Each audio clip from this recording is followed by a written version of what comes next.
Greetings, dear viewers, ladies and gentlemen. A very warm welcome to EBC World with me, Farao Lacao, and do stay with us as I take you through our selected brief updates for the hour right after the following top stories. The 2023 report on the state of inclusive instant payment systems (CIPS) in Africa has been launched.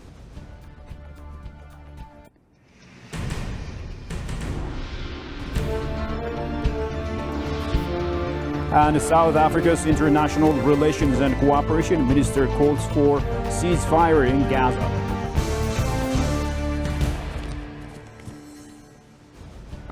Now, the State Minister for Foreign Affairs of Ethiopia, Ambassador Misganou Arga, held discussions with the outgoing UNDP representative Turhan Saleh at his office. Ambassador Misganou said the government of Ethiopia attaches a great importance to the relations it has with the UNDP and recognized the UN organ's role in capacity building in different institutions in the country. The state minister also appreciated Turhan's personal leadership whilst working in capacity building of different institutions over the last 4.5 years in Ethiopia and wished him success on his future endeavors.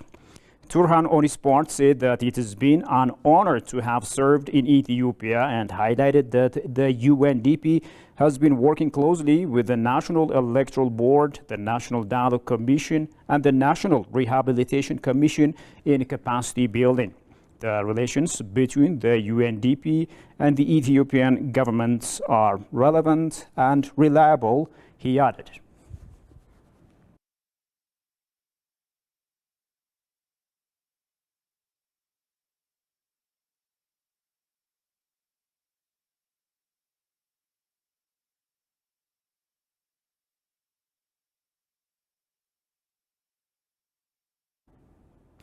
The African Leadership Excellence Academy, AFLEX, and the Chinese National Academy of Governance signed a memorandum of understanding to help them work together in the fields of training and research.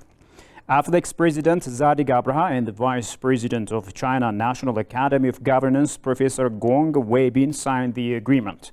During the occasion, both sides noted that the agreement would help to uplift the cooperation between the two academies to a higher level.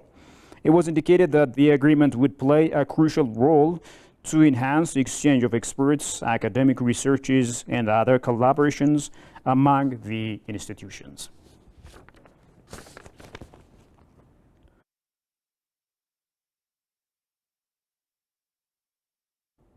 The Ministry of Water and Energy, in collaboration with the Global Environment Facility (GEF) and UNDP Ethiopia, launched the Africa Mini-Grid Program (AMP), planned to be implemented with financial support secured from the GEF. The AMP is said to create a multifaceted access to clean energy solution for Ethiopia and 20 other African countries. The program also helps to scale up commercial investments in the renewable energy sector, it was disclosed.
አሶሳ ከተማ ቤንሻንጉል ጉሙዝ አሶሳ መንገዷ ይሄን ይመስላል።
Welcome back. Now, the United Nations Economic Commission for Africa, in collaboration with the World Bank and Africa NENDA, held a panel discussion regarding the second launching of the 2023 report on the state of inclusive instant payment system in Africa. The launch is expected to provide a platform to discuss the profound significance of instant payment systems in driving financial inclusion and economic empowerment throughout Africa. And Tigusternisa has compiled the following report.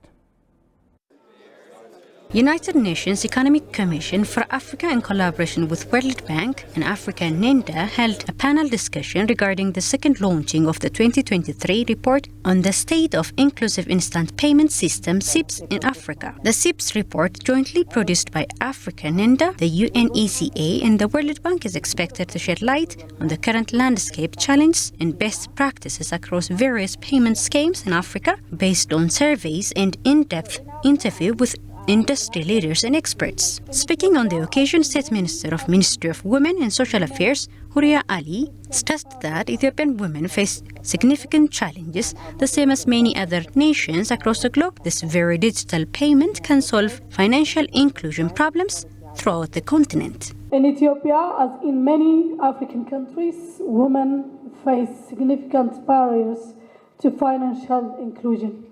They are less likely to have bank accounts, own property, and have access to formal credit.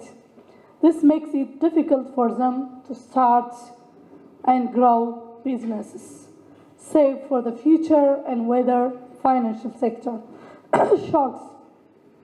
Digital payments can solve the financial inclusion problems for both women and men in Africa. On behalf of UNECA Executive Secretary Stephen Karinji, who is Regional Integration and Trade Division Director at UNECA, stressed the report enables governments and policymakers to adopt evidence-based policies. And the state of instant inclusive payment systems in Africa report, CIPS Africa, is a beacon of hope in that regard. By providing a reliable source of information, this report is empowering private entities to make informed investment decisions and enabling governments to create evidence-based policies. With CIPS Africa, we can confidently move forward towards a brighter future. Chief of Innovation and Technologies at UNECA, Mektar Sek, on his part indicated financial inclusion helps to realize objectives of African Continental Free Trade Area. Because the benefit is huge to realize this African Free Trade Area, because with the digital payment system, this can unlock the digital trade, the cross-border digital trade. The launch has brought together senior government officials, heads of central banks, policymakers, project partners, and digital finance ecosystem representatives. The launch is expected to provide a platform to discuss the profound significance of CIPS in driving financial inclusion and economic empowerment throughout Africa. Now, the State Minister for Agriculture, Iyyasu Elias, says Ethiopia has registered remarkable achievements in its Green Legacy initiative in biodiversity conservation in the face of numerous challenges. This was disclosed at the first East Africa Sub-Regional Workshop held in Addis Ababa. Shagai Mato reports. The first East African workshop that aimed to promote awareness, utilization and engagement in intergovernmental science policy platform on biodiversity and ecosystem service or programs to achieve sustainable development goals and contribute to the post-2020 global biodiversity framework goals has been held in Addis Ababa. Representatives from Addis Ababa University, Ministry of Agriculture, East, Central and West African countries, NGOs, private and public sectors among others are in attendance. On the occasion, Melesa Mario, Director General at the Ethiopian Biodiversity Institute, said biodiversity conservation demands joint cooperation of countries, particularly in fighting climate change and its negative impact.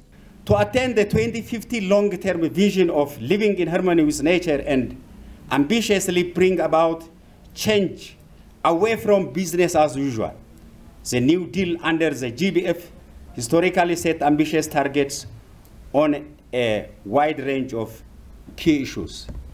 For instance, Target 2 that aims at conserving 30% of the global landscape and seascape, and the Target 3 aim by restoring 30% of the degraded area. State Minister for Agriculture Iyasu Elias, for his part, stated that Ethiopia registered remarkable achievement in climate-resilient economy despite many challenges. The Ethiopian experience shows that although the environmental challenges, the ecosystem loss we are facing today are immense, they, however, are not insurmountable. We have the knowledge, we have the tools. If we have collective willpower, we are able to protect our precious biodiversity and ecosystem services for future generations to come. Addis Ababa University is doing its level best for the conservation of biodiversity. Addis Ababa University is also contributing to the capacity development program of the IPBS by leading the CABES project implementation in the East Africa sub-region. The Horn of Africa Regional Environmental Center, Autara University, in collaboration with the Ethiopian Biodiversity Institute, will strengthen and ensure the successful implementation of the National Biodiversity Platform. The Capacity Development for Biodiversity and Ecosystem Service East Africa Sub-Regional Workshop is organized by Addis Ababa University and Horn of Africa Regional Environment and Network. And finally, moving to international news, the South African International Relations and Cooperation Minister called for ceasefire in the Gaza war as she addressed the National Assembly. The call came one day after Pretoria recalled its diplomatic mission to Israel. November 7th also marked 1 month since Hamas militants stormed across the Gaza border in the deadliest attack in Israel's history, killing 1,400 people, mostly civilians, and kidnapping 239 others. The Israeli operation launched in response to the attack has so far killed over 10,000 people in Gaza, 40% of these victims being children. The minister also called for the International Criminal Court to hold Israel accountable for violations of international criminal law as it pursues its ground. Well, dear viewers, with that, we come to the end of today's news. Thanks a lot for watching us. Bye-bye.